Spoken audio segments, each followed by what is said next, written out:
இன்றைக்கி Tirupati part 4 video தாங்க பார்க்குறீங்க. ஸோ நம்ம ரூம்லலாம் கிளம்பி திருப்பதியிலேருந்து திருமலாவுக்கு கேப் புக் பண்ணி கிளம்பியாச்சுங்க. இங்கே பார்த்தீங்கன்னா செக்கிங் நடக்கும். இதுதான் மலையாருக்கு உண்டான என்ட்ரன்ஸுங்க. இந்த மலையில் பார்த்தீங்கன்னா சாமியோட ஃபேஸ் தெரியும். ஸோ இங்கே நின்று ஒரு 4-5 ஃபோட்டோ எடுத்துகிட்டு நாங்கள் மறுபடியும் ட்ராவலை ஸ்டார்ட் பண்ணிட்டோம். ஸோ என்னோட 2வது பையன் வைஷ்ணவுக்கு பார்த்தீங்கன்னா இது ஃபஸ்ட்டு மொட்டை திருப்பதியில்.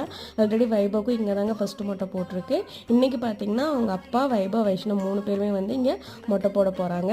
திருப்பதி போகிறதுக்கு உங்களுக்கு ஏதாச்சும் டவுட் இருக்குது அப்படின்னா லாங் வீடியோ போஸ்ட் பண்ணியிருக்கேங்க, செக் பண்ணி பாருங்கள். நீங்கள் கோயம்புத்தூர், திருப்பூர், ஈரோடு, சேலம் இங்கேருந்து நீங்கள் போகணும்னு நினச்சிங்கன்னா உங்களுக்கு எப்படி சாமி டிக்கெட் புக் பண்ணுறது, தரிசன டிக்கெட் புக் பண்ணுறது, ட்ரெயின் டிக்கெட் புக் பண்ணுறது, ரூம் டிக்கெட் புக் பண்ணுறது அப்படிங்கிற டவுட் இருந்துச்சுன்னா டீட்டெயில்டு வீடியோவாக அதில் கொடுத்துருக்காங்க. வேணுங்கிறவங்க செக் பண்ணி பாருங்கள். இல்லாட்டி எனக்கு கமெண்ட் பண்ணுங்கள், நான் இன்னொரு வீடியோவும் போடுறேன். வீடியோ பிடிச்சிருந்தா லைக் பண்ணி சப்போர்ட் பண்ணுங்கள். தேங்க்யூ, பாய்.